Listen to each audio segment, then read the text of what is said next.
Kohe kindlasti paistis päike täna aga neile paarikümnele vanemliku hoolitsuseta noorele, kes SEB Panga heategevusfondi toetusel nüüdsest paremini õppida saavad.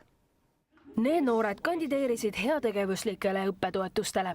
Tegemist on vanemliku hoolitsuseta lastega, kel puudub õpinguteks ema-isa toetav võlg. Rahalise õppetoetuse saavad noored kulutada kas õppemaksuks, toimetulekuks või õppevahenditele.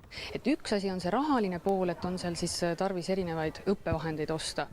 Olgu siis selleks arvuti või õmblusmasin või mingisugused spetsiaalsed riided välitööde tegemiseks maastikuarhitektil näiteks. Mina saan seda toimetulekutoetust siis ütleme nii, et see ongi mul selle jaoks, et nii-öelda üüri ära maksta ja süüa osta ja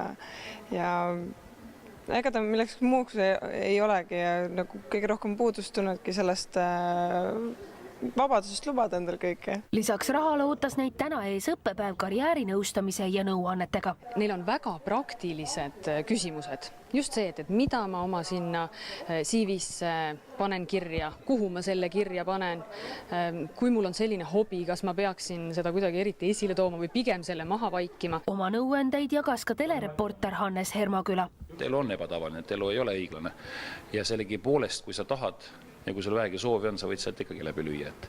Et on olemas inimesi, kellel on ideaalne baas olemas, suurepärane platvorm ja nad ei jõua kusagile.